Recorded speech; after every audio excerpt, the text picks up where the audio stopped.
Jeff, I have to imagine that there are still some hurt feelings after everything that played out. Just how important is this speech for Democratic unity?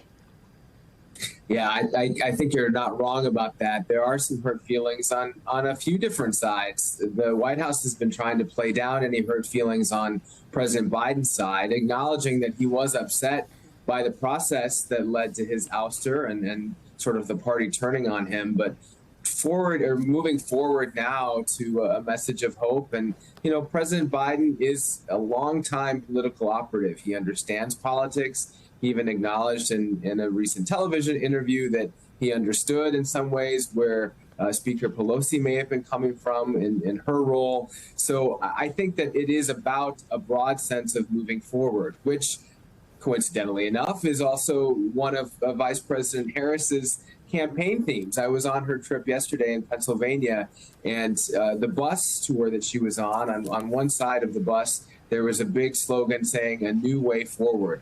I think you're going to hear a lot about that this week, and no doubt in part from President Biden tonight, from the other speakers, and then from Vice President Harris when she gives her keynote speech on Thursday. But you're not wrong to acknowledge that there are still at least some sensitivities. And I think that's in part what President Biden will try to iron over tonight by setting a tone. Let's keep in mind as well that as difficult as that decision for him has to have been, the fact that Vice President Harris is now the nominee and now has a chance of beating Donald Trump is also key to his legacy. And so it's in his interest as well as the party's, from their perspective, for her to win. Amy, given how quickly things changed, you say this convention probably matters more to Kamala Harris than any other nominee. Explain, why is this week so important for her? Well, Anna, she's up against the clock, and they know it. When you talk to people inside the campaign, they know there are less than 80 days to go.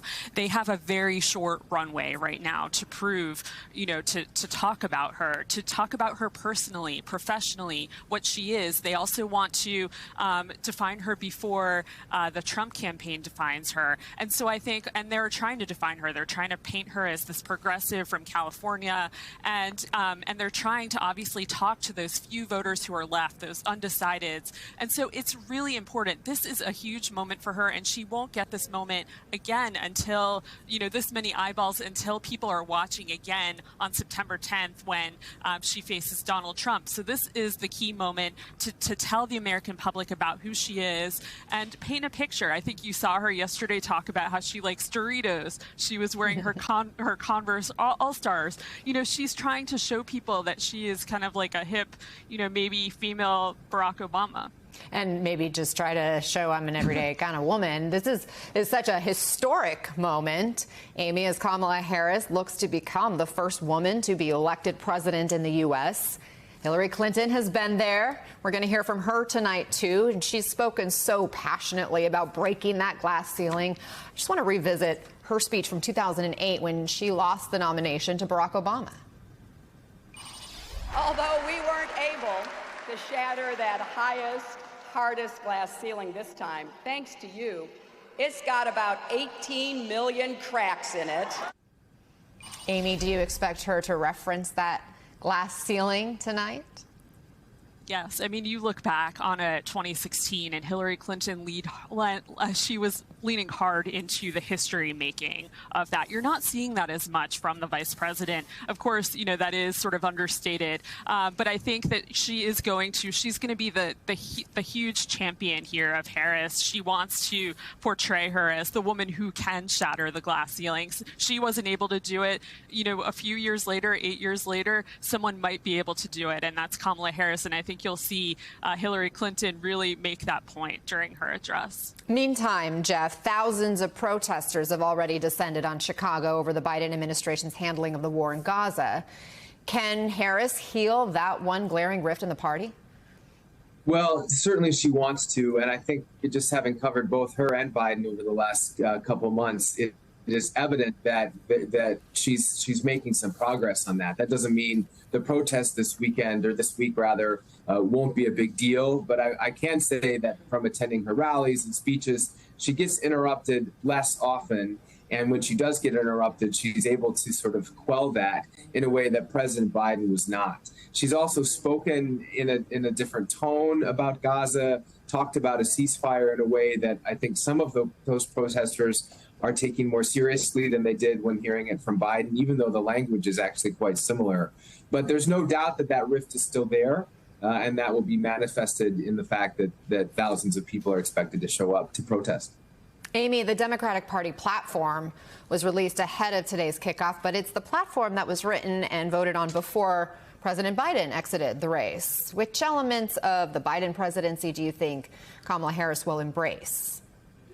She is leaning into a lot of it. Obviously, she has to. She is the president's vice president, and so she needs to do that. But she's also going to talk a lot about the future, and I think we're expecting to hear her talk about that. And that's sort of what Democrats wanted all along. You know, they thought that we have to do more than talk about democracy. Obviously, democracy is a huge part of this, but they want to know what it looks like looking forward. And I think we're going to hear a lot about that. That's sort of how things have changed a little bit from the president to the vice president. It's more of a forward-looking campaign, and she's leaning into that.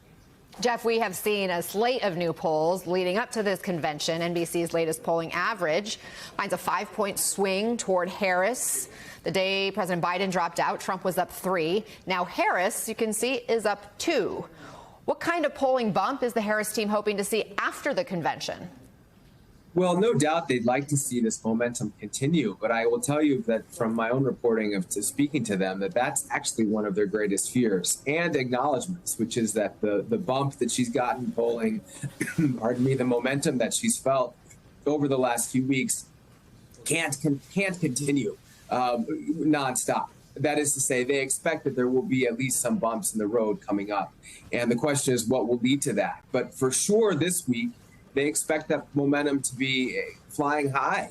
It's a good week for anyone who's the Democratic nominee with all of these big name speakers and with all of the attention and eyeballs, as we've been saying, on the convention. So I think that they were certainly hoping to come out of this convention with even more momentum heading into that debate and just try to maintain it as much as possible. But as I was saying, there is also an acknowledgement that there could be a bump and that those polls are not necessarily something they want to accept. She has been saying over and over that she still considers herself the underdog, and she doesn't want there to be a sense of complacency mixed in with the enthusiasm from Democrats. Yeah, she definitely likes that underdog role. Amy Parnes and Jeff Mason, thank you both very much for your insights.